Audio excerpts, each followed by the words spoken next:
Baiklah, Assalamualaikum warahmatullahi wabarakatuh.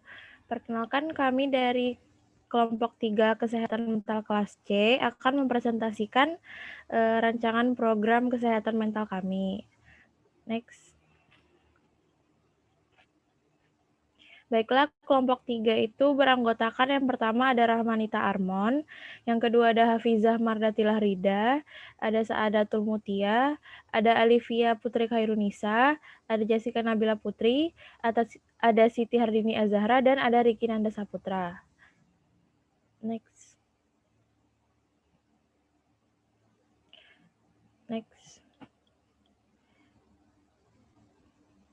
Baiklah, yang pertama itu analisa situasi yang akan dibacakan oleh saya sendiri dan Saat. Jadi sebagian besar mahasiswa ini kan sekarang sedang beraktivitas dari rumah, yaitu dengan mengikuti protokol kesehatan, baik aktivitas belajar, organisasi, dan aktivitas lainnya. Karena situasi pandemi ini membuka kesempatan kita untuk sering membuka media sosial. Jadi karena semakin berkurangnya interaksi langsung dengan sama teman atau individu lainnya. Tidak sedikit juga sekarang banyak mahasiswa yang memanfaatkan media sosial itu untuk berbisnis, berkarya, serta memperbanyak relasi yang sifatnya menguntungkan bagi mahasiswa itu sendiri. Namun, tidak semua mahasiswa itu bisa memanfaatkan sosial media untuk hal demikian. Oleh karena itu, ada mahasiswa yang mungkin melihat kelebihan orang lain di sosial media dan terkadang merasa rendah diri atau yang biasa kita kenal dengan insecure. Sehingga hal ini bisa mengarah kepada hilangnya self-love. Next. Mungkin selanjutnya Saat, silahkan. Nah, yang selanjutnya, jadi menurut Asta pada tahun 2019, insecure ini merupakan tindakan yang dilakukan oleh seseorang karena adanya emosi apabila kita menilai diri kita itu menjadi seseorang yang inferior dari orang lain. Nah, insecure ini juga merupakan rasa tidak aman yang ada pada diri seseorang dan dapat juga dirasakan oleh setiap individu. Nah, rasa tidak aman ini atau insecure ini tuh bisa timbul pada diri individu ketika mereka sedang merasa kekurangan, bisa karena mereka sedang malu, bersalah, atau tidak mampu melakukan sesuatu. Namun, seseorang yang terlalu berlebihan dalam insecure itu dapat menimbulkan rasa tidak menghargai dirinya sendiri. Nah, jadi tanda-tanda seseorang itu mengalami insecure yang pertama ada tidak ingin keluar dari zona nyaman. Nah, beberapa orang yang tidak ingin keluar dari zona nyaman itu kan biasanya dikarenakan oleh pengalaman di masa lalunya yang tidak begitu baik, seperti misalnya dikecewakan, dikhianati, atau perasaan buruk lainnya. Nah, jadi berbagai macam ketakutan ini secara tidak langsung akan menghambat seseorang itu untuk berkembang menjadi lebih baik lagi. Nah, yang kedua, yaitu sering membandingkan diri dengan orang lain. Nah, jika kita terlalu sering membandingkan apa yang ada pada diri kita dengan apa yang ada pada orang lain, itu dapat menimbulkan perasaan insecure yang berlarut-larut. Nah, padahal kan setiap kehidupan orang itu berbeda-beda. Kita punya jatah gagal dan jatah berhasil kita masing-masing. Yang selanjutnya yaitu yang ketiga, memandang rendah diri sendiri.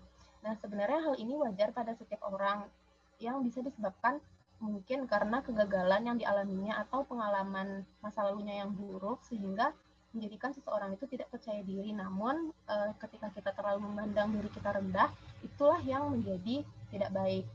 Nah, yang keempat, ada menghindari interaksi dengan lingkungan sekitar.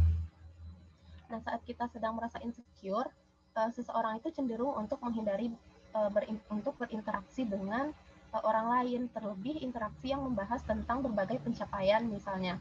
Nah, jadi seseorang yang merasa insecure ini tuh akan semakin down dengan pencapaian atau dengan kehidupan orang lain yang mungkin tidak bisa dilakukannya pada saat itu. Nah, padahal jika kita dapat merespon pencapaian orang lain itu dengan positif, kita juga bisa termotivasi dan mendapat insight dari pencapaian tersebut. Selanjutnya akan dilanjutkan oleh J. Ya, selanjutnya ialah self-love. Jadi self-love ini mungkin sudah menjadi salah satu istilah populer di masa sekarang ya. Jadi self-love ini merupakan kemampuan di mana kita bisa mencintai, menerima, dan menghargai diri kita sendiri. di mana kita itu bisa mengapresiasi diri kita sendiri, baik dalam fisik, psikis, dan spiritual, dengan cara menerima kekurangan dan kelebihan dan memberikan rasa kasih sayang pada diri kita sendiri. Jadi pemahaman self love ini tuh penting pada masa remaja karena pada masa remaja itu kita mengalami ketidakstabilan konsep diri dan masa transisi sehingga pada masa ini tuh kita bisa terjadi banyak konflik. Jadi oleh karena itu melalui program ini kami ingin membantu para remaja terutama para mahasiswa dalam meningkatkan self love mereka sehingga para mahasiswa di sini bisa menerima dirinya sendiri dan dengan segala kelebihan dan kekurangannya. Mungkin sekian dari saya, untuk selanjutnya ke Dini. Baik, terima kasih kepada J. Selanjutnya itu, setelah melihat analisa situasi yang tadi itu, didapatkan rumusan masalah, tujuan, dan manfaat dari kegiatan yang akan kami adakan. Di mana rumusan masalah yang kami angkatkan itu ada dua. Yang pertama, apa sih kira-kira yang dimaksud dengan self-love? Dan yang kedua itu, mengapa sosial media itu dapat mengurangi self-love di kalangan mahasiswa. Sehingga tujuan dari program kami ini adalah untuk mengetahui apa yang dimaksud dengan self-love dan untuk mengetahui alasan sosial media dapat mengurangi self-love di kalangan mahasiswa. Dan manfaat dari kegiatan kami sendiri ini terbagi menjadi dua, ada manfaat bagi pelaksana kegiatan atau bagi kami sendiri, serta untuk mahasiswa atau peserta dari kegiatan ini, di mana untuk pelaksana kegiatan tentunya kegiatan ini bermanfaat untuk memenuhi tugas mata kuliah kesehatan mental, juga untuk merealisasikan ilmu yang telah didapatkan selama perkuliahan. Dan untuk mahasiswa sendiri harapannya bermanfaat untuk membantu meningkatkan dan menyadarkan pentingnya self-love, terutama saat pandemi seperti sekarang ini. Baiklah, selanjutnya dikembalikan kepada J. Baiklah, untuk selanjutnya dipersilahkan kepada Pia. Baiklah, selanjutnya yaitu tentang kerangka pemecahan masalah. Next, saat. Nah, untuk kerangka pemecahan masalah dalam rancangan promosi kesehatan mental ini, yang pertama itu kelompok melakukan tahap persiapan terlebih dahulu. Setelah melakukan tahapan persiapan, selanjutnya ada studi pendahuluan yang dilakukan melalui observasi. Nah, pada metode observasi ini, kelompok melakukan pengamatan terhadap program-program kesehatan mental yang sudah pernah dilaksanakan sebelumnya dengan menggunakan media yang sama. Nah, dari situlah kelompok dapat mendapatkan acuan tentang program yang akan dilaksanakan. Selanjutnya, yaitu menganalisis situasi. Nah, setelah menganalisis situasi, kelompok juga menentukan rumusan masalah, yang selanjutnya kelompok juga menentukan tujuan dan manfaat dari penelitian. Setelah tujuan dan manfaat dari penelitian tersebut ditentukan, selanjutnya kelompok juga menentukan populasi dan jumlah sampel yang menjadi sasaran dalam program promosi kesehatan mental ini. Selanjutnya untuk metode pelaksanaan, itu terdiri dari kriteria keberhasilan dan pelaksanaan kegiatan serta metode atau media yang digunakan dalam promosi kesehatan mental. Nah, untuk media yang digunakan itu sendiri, kelompok menggunakan media Instagram dalam promosi kesehatan mental. Untuk kriteria keberhasilannya akan dijelaskan oleh pembicara selanjutnya, dan untuk pelaksanaan kegiatan, setelah kegiatan dilaksanakan, maka dilakukan tahap evaluasi yang selanjutnya dapat disimpulkan dari program kesehatan mental ini, dan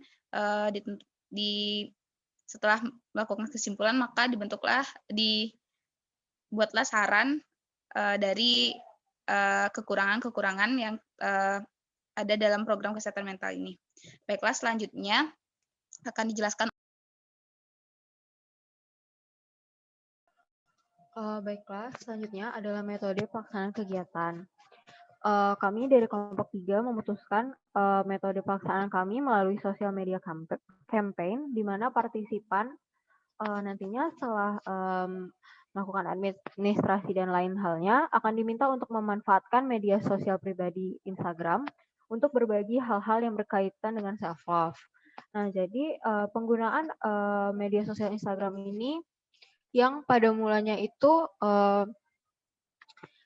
bisa dikatakan menjadi ladang insekuritas dari para peserta dapat mereka manfaatkan agar platform tersebut membuat mereka lebih mencintai dan mengapresiasi dirinya sendiri serta membantu meningkatkan kesadaran pentingnya self love kepada sesama pengguna media sosial. Selanjutnya.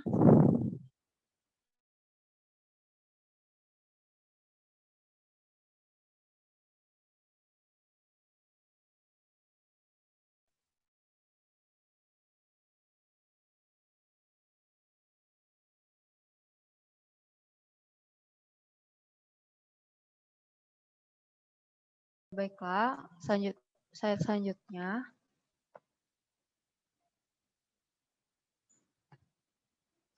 Nah, jadi sasaran dari program kami adalah mahasiswa aktif di Kota Padang. Untuk evaluasi dan kriteria keberhasilannya, kriteria keberhasilan dari kegiatan ini ialah kegiatan ini diikuti oleh 70% dari total target peserta, yaitu sekitar 70 orang mahasiswa. Baiklah, saya kembalikan kepada moderator. Baiklah, untuk selanjutnya dipersilahkan kepada Nita. Baiklah, selanjutnya itu ada kegiatan program. Nah, kegiatan program ini yang pertama itu adalah persiapan. Nah, untuk persiapan, kegiatan ini akan dilaksanakan selama seminggu dan akan bekerjasama dengan Hima Prodi Psikologi Universitas Andalas, di mana acaranya itu akan dilaksanakan pada hari Senin 15 Februari sampai hari Minggu 21 Februari 2021.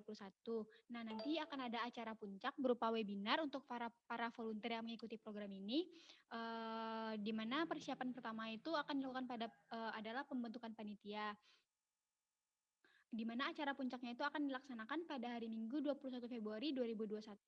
Nah, pada pendaftaran untuk pembentukan panitia itu akan dilakukan pendaftaran terlebih dahulu. Pembukaan pendaftarannya itu akan dibuka pada hari Minggu 26 Desember 2020 hingga Jumat 31 Desember 2020. Nantinya para panitia para peserta yang ingin ikut menjadi panitia dalam program ini itu akan dilakukan wawancara dan juga mengisi form pendaftaran untuk mengikuti kegiatan ini. Nah, hasilnya itu nanti akan diumumkan pada hari Minggu 2 Januari 2021. Lalu nanti akan diadakan rapat konsolidasi pertama untuk para panitia yang sudah terpilih pada hari Senin 3 Januari 2021. Nah, pada rapat konsolidasi itu nantinya akan dibahas mengenai peserta itu akan ditempatkan di divisi mana saja.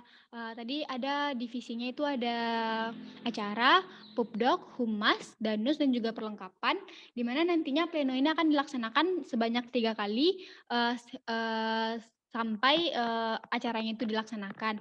Lalu setelah itu akan dibuka open recruitment untuk para volunteer, yaitu dimulai dari tanggal 1 Februari 2021 hingga Kamis 11 Februari 2021. Jadi untuk para volunteer yang akan berpartisipasi dalam kegiatan ini akan diserahkan kepada panitia-panitia yang sudah terpilih tadi sesuai dengan job desk-nya. Oke, lanjut.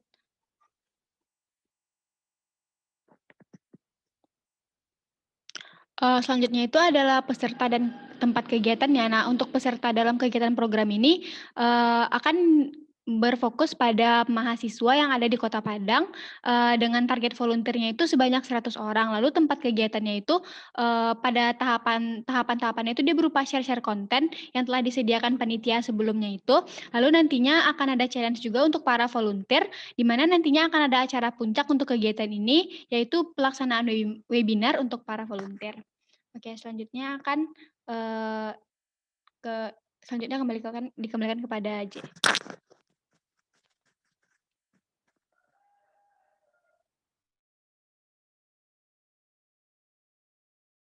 Ini berikut tahapan-tahapan kegiatan dari program kelompok kami. Yang pertama itu kegiatan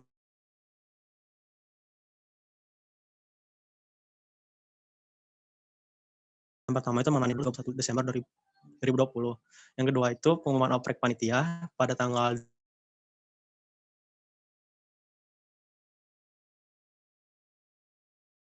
2 Januari 2021. Bagi panitia itu dalam mempersiapkan program ini yaitu dari tanggal 3 Januari 2021 sampai tanggal 28 Januari 2021. Yang keempat, tahapan kegiatannya yaitu rekrutmen dari volunteernya sendiri yang akan dibuka pada tanggal 1 Februari 2021 sampai 11 Februari 2021. Nah, itu pelaksanaan programnya yang mana dimulai pada tanggal 15 Februari 2021 sampai 21 Februari 2021.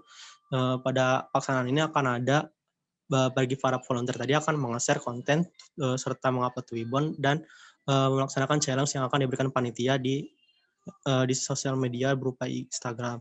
Yang terakhir yaitu acara puncaknya yaitu webinar bagi para volunteer yang ikut serta tadi pada tanggal 21 Februari 2021. Sekian dikembalikan kepada moderator.